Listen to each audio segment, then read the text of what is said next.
Moi, je dirais qu'il en est. Le vrai débat, c'est le factuel et le perçu. Et l'arbitrage des médias, et donc le côté l'amplification que peuvent faire les médias pour que la société, la cité, ça bascule dans un sens ou dans un autre. Moi, je dirais que les risques, c'est comme une course de montagne. Il y a les risques objectifs, des chutes de pierre qui sont bien plus importantes que la crainte et la vertige qui vous prend à la gorge. Mais ça, les guides le savent, et donc ils sont là pour avoir la pédagogie que leurs clients prennent conscience de ça. Donc je pense, moi, ce qui m'a...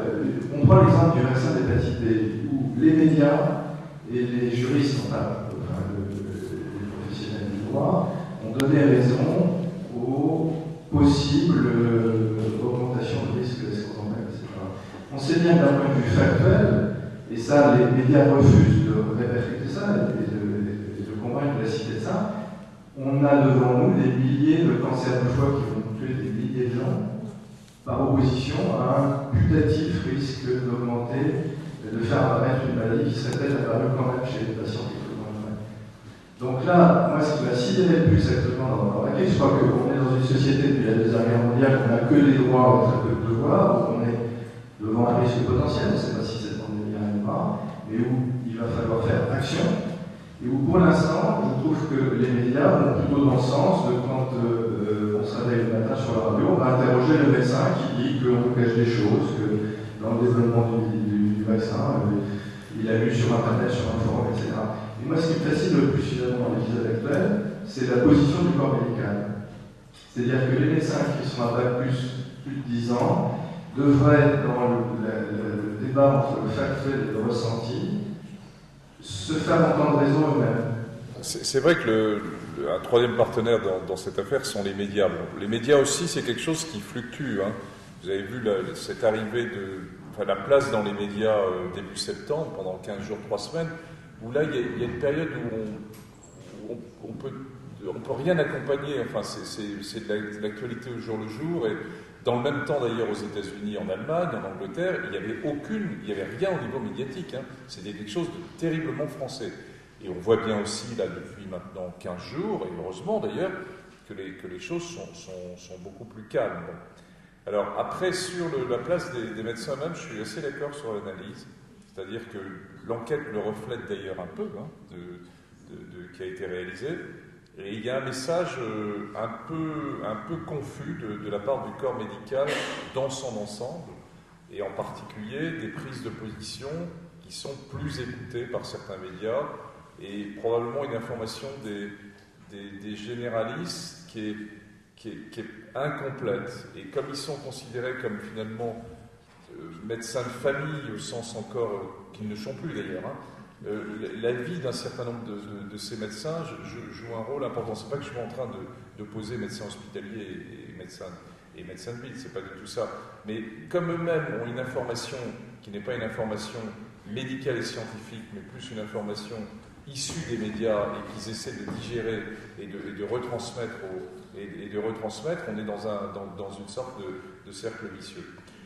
Cela dit, les médias, ok, on peut les voir de cette façon, tout peut aussi basculer, hein, c'est quelque chose qui est extrêmement fluide et fluctuant. Hein. Et en fonction, par exemple, sur un problème dont on a assez peu parlé, je pensais qu'on en parlerait plus, mais par exemple de femmes enceintes, hein, et de formes graves femmes enceintes, jusqu'à maintenant, c'est quelque chose qui est vu comme quelque chose de très théorique, sauf par quelques équipes de réanimation. Mais ce n'est pas encore rentré dans la société. Autour de nous, on n'a pas de personne qui, avec une femme enceinte qui a été hospitalisée en réa. En tout cas, ça reste très très limité. Et on peut très bien imaginer que au cours de la pandémie, si les chiffres qu'on attend sont à peu près exacts, il y a une modification importante et que les médias, alors à contrario, jouent le rôle dans l'autre sens. Mais tout ça, j'ai baratiné, mais je n'ai pas répondu. Pour aller plus loin, je pense qu'il n'y a aucune médiatisation sur les quelques formes graves qu'il y a eu. Il y a quand même eu 2 femmes enceintes en réanimation. Personne n'en a parlé. Il y a eu un enfant d'1 an le week-end dernier en réanimation. Personne n'en a parlé. Donc il y a aussi une crainte de communiquer sur les risques. Parce que crainte que tout le monde s'inquiète. Donc on est dans une situation qui est quand même... Et parfois les mêmes médecins qui vous disent qu'il va y avoir 2500 personnes en réanimation sous ECMO, il faut acheter des ECMO, des ventilateurs. ne vont pas se vacciner parce que quand même ce vaccin, on n'est pas très sûr. Donc s'il y a une espèce de c'est complètement irrationnel. Il y a eu vraiment, me semble-t-il, enfin il y a, je n'ai évidemment pas un reproche, si ce n'est peut-être un pays qui a été très en avance en termes de santé publique, mais un déficit majeur d'éducation, et pas simplement du public, mais aussi des médecins, et en particulier sur la vaccination. C'est vrai. Et notamment la notion d'intérêt collectif, ce que les spécialistes appellent l'immunité troupeau, c'est-à-dire que le fait qu'on se fait vacciner, non pas simplement pour se protéger soi d'un risque précis, mais que collectivement il y a intérêt de protéger l'ensemble, que la majorité, ou en tout cas certains groupes, soient vaccinés, me paraît être des messages qui sont tout à fait ignorés, et y compris des professionnels. Là, il y a vraiment un problème d'éducation. Quand on voit par exemple qu'aux États-Unis maintenant, on a grippe saisonnière, les enfants d'âge scolaire font partie des indications, alors on n'est pas en France, hein, mais là, très clairement, l'intérêt, c'est pour freiner le plus possible la dynamique de l'épidémie. Donc moi, je crois vraiment que là, il y a un programme d'éducation, alors peut-être moi j'ai pas plein de mails dans ça. l'immobilier, Qu'est-ce que t'en penses? parce que là, c'est du long terme, mais vraiment un programme d'éducation en termes de santé publique sur la vaccination qui me paraît être prioritaire. Juste peut-être pour relancer, dans la remarque qui a été faite sur, je dirais, distinguer ce qui est la population générale du corps des soignants et dire que le corps des soignants a des devoirs. Alors là, je suis, moi, à titre personnel, plus nuancé. La notion de devoir en 2009 est quelque chose de complexe. Hein. D'abord, ça s'adresse à une population de soignants qu'on est tous, qui est dans une forme moyenne, hein, en particulier à l'assistance publique à Paris. Donc, c'est pas impunément non plus qu'arrive ce type de questions sur un corps social qui est dans un certain type de malaise en ce moment. C'est indiscutable pour quelqu'un qui suit plutôt de la vieille génération comme moi de voir la relation qu'on peut avoir avec l'ensemble des équipes par rapport à il y a une dizaine d'années ou une quinzaine d'années et comment elles se positionnent. Elles sont dans le malaise. Et c'est une réalité. Et donc le vaccin ne fait que révéler, j'ai entendu dans le service ou en dehors du service, et somme toute, après tout, si j'ai ça, je m'arrête, j'aurai quelques jours d'arrêt de travail de plus. Enfin bon, ça veut dire que les gens se posent quand même des problèmes sur l'idée même de ce qu'ils sont en train de faire. Ça, c'est le premier point. Le second, plutôt d'un devoir en termes de professionnel, moi je préfère le mot citoyen. C'est véritablement, chacun d'entre nous, on est citoyen de ce pays, il y a un certain nombre de visions citoyennes que peuvent avoir le personnel soignant, comme d'autres d'ailleurs, d'autres personnes, et à partir de là, à partir de l'information qui est donnée, il reste avec une prise de position individuelle. Donc, se lancer dans une démarche qui est de dire vous êtes soignant, donc vous avez des devoirs, je ne suis pas prêt personnellement à y aller du tout. Hein. Je suis très en retrait là-dessus et je suis sur une démarche plutôt citoyenne, de connaissance et de division et de décision individuelle. Sur un corps social qui, curieusement en ce moment, qui est pas très bien dans ses baskets, quoi, qui se cherche. Si par exemple pour la vaccination de grippale, on explique, et là je parle même de la saisonnière, mais évidemment on pourrait trouver les arguments pour la pandémie, si on dit habituellement il y a 2500 personnes qui décèdent par an. C'est devenu. D'ailleurs les épidémiologistes, comme ils savent très bien qui sont ces personnes-là, ils parlent plutôt d'excès de mortalité, parce que c'est vrai que ça tombe un petit peu plus l'hiver. Quand ça tombe l'été, là, pas la grippe. Mais si on explique ce que sont ces décès, quels sont les moyens de les éviter, et en quoi d'ailleurs les vaccinations celles déjà existantes, ont évité les décès, je pense que c'est sur ce type d'argumentaire qu'on peut essayer, évidemment, ça demande d'être bien présenté et une vraie éducation, essayer de convaincre, d'une part, les citoyens professionnels de santé, François, mais aussi, au fur et à mesure, le public, on a bien communiqué sur le tabac, en disant, bon, voilà, alors là, ça a été obligatoire, on interdit le tabac dans les lieux publics. On dirait qu'il n'y avait pas vraiment de risque pour les professionnels, pour ceux qui se sont vaccinés.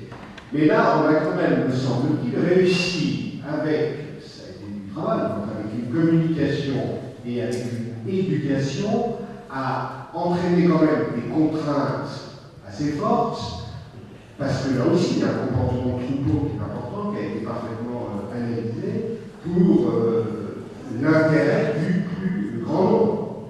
Et quant à la tolérance du vaccin, parce que évidemment le tabac, c'est un problème, mais pour la tolérance du vaccin, il me semble que les arguments qu'a montré le guide, et il y en a quand même d'autres, eh bien, on doit pouvoir expliquer. Et là, c'est invraisemblable qu'après les activités, on reste encore sur un ressenti que finalement, on ne sait pas très bien, alors que les études épidémiologiques sont quand même assez convaincantes. Simplement, il y a eu des procès, mais c'est parce qu'en France, on a démise le risque, y compris le risque inévitable, alors, évidemment. En cas de complication de l'aggravation de la qui est responsable de la vaccination? Je vais laisser la parole à Sandra Fournier, qui est responsable de la campagne de vaccination à la paix. Juste pour répondre à monsieur sur la responsabilité, on a posé la question au directeur des affaires juridiques qui a répondu très clairement, et une lettre du secrétaire général qui a bien dit que c'était l'APHP qui était responsable de tout événement qui surviendrait à la suite de la vaccination de l'un ou l'autre des vaccins. Donc là, sur ce plan-là, je pense que c'est réglé. Vraiment, la direction des affaires juridiques a vraiment mis les choses très au clair. J'avais demandé la parole juste avant pour apporter un élément au débat, puisque donc on a suivi les couvertures vaccinales dans les hôpitaux de la PHP depuis 3 semaines où la vaccination saisonnière est en cours. Un chiffre qui me semble très étonnant, c'est la différence de couverture, de taux de couverture entre les personnels médicaux et soignants, puisque cette année, on retrouve les autres années, mais peut-être encore plus forte que les autres années. Cette année, 37% des médecins de la PHP se sont fait vacciner contre la grippe saisonnière, contre seulement 22% des personnels soignants. Les personnels soignants, c'est tous les infirmiers, les soignants, ceux qui sont en contact direct avec les malades. 10%. Donc là, je pense que dans le débat, les médecins doivent montrer l'exemple. Je pense que c'est un élément intéressant. La responsabilité de l'État d'engager, pour ce qui concerne la campagne vaccinale, il a été clairement indiqué par l'État qu'il y aurait une responsabilité pleine et entière de l'État pour couvrir l'ensemble des problèmes, y compris d'ailleurs pour les professionnels qui sont mobilisés dans le cadre de la campagne vaccinale et qui, pour ce qui concerne les vaccinations pour le public qui n'est pas professionnel hospitalier, sera organisé dans les centres de vaccination dédiés, sera un petit peu décalé dans le temps par rapport aux vaccinations à l'hôpital, et l'ensemble des responsabilités de la couverture assurantielle sera garantie par l'État, probablement d'ailleurs avec une modalité particulière qui passera bien qu'on s'adresse à des professionnels volontaires qui seront couverts par une réquisition. Ça, c'était le premier élément. Le deuxième élément, je ne sais pas si certains d'entre vous ont insisté là-dessus, ce que je trouve particulièrement compliqué dans les questions que l'on est confronté là, c'est comment donner des éléments d'information à un moment où on zappe assez rapidement quand on regarde les informations, quelles qu'elles soient, quand on les donne. Comment donner à penser la complexité. Et vous avez bien dans votre exposé montré la complexité, y compris de cette pathologie qui apparaît comme bénigne et qui pour autant présente un certain nombre de cas graves. Effectivement, quand il y a eu au même moment une femme hospitalisée à Bichat et à Clément, on a bien vu que ça pouvait tourner du nez dans des situations chez les femmes enceintes par exemple, et dans le même temps un sentiment de bénignité totale. Et vous voyez comment les professionnels au mois de juin, par exemple, un certain nombre d'entre eux reprochaient l'absence de mise à disposition de masques pour faire face à la prise en charge des patients grippés, faisant état par exemple du fait que quand le SAMU intervenait ou les pompiers, ils intervenaient avec casaque, ceinture, bretelles et la totale. Et donc il était impossible pour un certain nombre de professionnels d'intervenir sans toutes les mesures de précaution, avec toutes les craintes qu'il y avait autour. Et maintenant, alors que le virus, même s'il n'est pas extrêmement présent et probablement plus présent, il n'y a que très peu de mesures de précaution qui sont prises par les professionnels. Et de fait, on le voit dans la façon dont sont redemandés les masques pour les professionnels libéraux, puisque c'est à la DAS ou dans les disciplines à disposition par la DAS que ces matériels sont mis à disposition.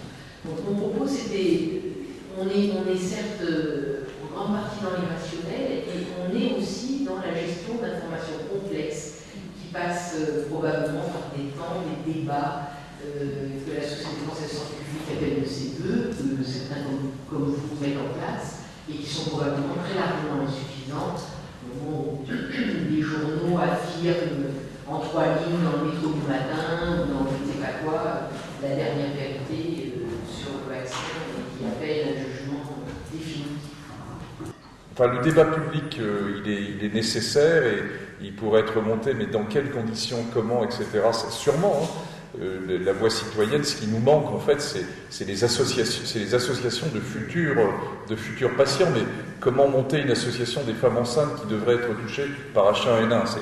C'est quand même les limites. Même moi, qui suis habitué à discuter avec le milieu associatif dans le milieu des VIH, je vois bien les limites de ça. Donc c'est des débats plutôt de type sociétaux, enfin complets. Bon. Et là, je ne sais pas, moi, s'il y a une appétence grande en ce moment pour ça. J'ai un vrai point d'interrogation. Juste sur le plan du message qui a été passé sur les priorités vaccinales, il me semble que justement le message du rôle collectif a été totalement escamoté. Et d'ailleurs, on voit bien les priorités, à part les professionnels de santé, le rôle collectif est noté. Et puis ensuite, il y a les médecins avec l'entourage des médecins avec une stratégie technique. Et sinon, finalement, tous les autres, c'est une stratégie purement de protection individuelle. Et le message n'est pas du tout passé de dire que c'était aussi un but collectif. Et plutôt que de mettre les gens qui font un devoir, c'est toujours difficile parce que très culpabilisant. Et il me semble qu'effectivement, en termes de communication, le plus difficile peut-être qu'il y a eu, peut encore être donné, c'est d'insister sur ce rôle collectif, moins en termes de devoir qu'en termes tout simplement de favoriser le bien. Et que c'est peut-être là-dessus que ça peut jouer. Et je vois notamment pour les femmes enceintes, parce que c'est avec elles que je travaille, auprès des infirmières qui effectivement sont très réticentes dans le service à se faire vacciner, leur dire que c'est un moyen d'éviter d'exposer les femmes enceintes qui vont devoir attendre qu'il y ait un vaccin sans adjuvant, donc qui vont devoir attendre pour être protégées. C'est un des seuls moyens que j'ai trouvé pour essayer d'induire la prise de conscience, plus que le devoir. Et je trouve que ça, il faudrait peut-être essayer de trouver des ressorts pour que ce ne soit pas le devoir, mais de prise de conscience. La campagne de vaccination contre la grippe saisonnière, les médecins du travail de la paix le font depuis une dizaine d'années, si je puis dire. Nous avons la traçabilité dans nos services, nous avons les moyens de retrouver parfaitement codifiés, les moyens de retrouver s'il y a des effets secondaires, et donc nous sommes à même de fournir ces données. Donc nous aimerions connaître cette nécessité nouvelle d'inclure une notion de non-confidentialité et de perte de la mémoire des personnels vaccinés. J'ai pas la réponse à cette question technique précise. Par contre, je trouve que la question est très intéressante parce que, comme dit Emmanuel, elle a fait écho à d'autres choses sur la question de la traçabilité nominative ou de l'acuité avec laquelle on veut observer des choses au moment où il y a une épidémie qui circule. On a besoin de connaître, de mieux comprendre et de recueillir des données. La question se pose de savoir jusqu'où est-ce qu'on va dans la description et est-ce qu'on descend jusqu'à l'identifiable, voire au nominatif. Pensez au tout début de l'épidémie aux interrogatoires qui étaient faits dans les fiches d'avion et on gardait, peut-être qu'on garde encore, ça j'ignore, on gardait en tout cas les places où étaient assis les gens et les endroits où ils entendaient se rendre pour qu'on puisse ensuite les joindre au cas où un cas de grippe A aurait été détecté. Pensez à, c'est moins le cas maintenant, mais au tout début de l'épidémie, où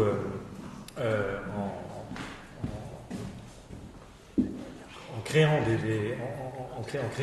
dispositifs de recherche pour regarder comment l'épidémie agissait, il y avait des collaborations légitimes et nécessaires entre les organismes tels que l'INVS et des groupes de chercheurs qui avaient besoin chacun légitimement d'échanger des données qui, pour mieux, c'est bien, surveiller et comprendre l'épidémie au niveau national dans la fonction d'une instance sanitaire, et qui, d'autre part, pour accéder à des compléments d'information, pour mieux renseigner les données de recherche qui étaient cogitées par ces groupes de chercheurs.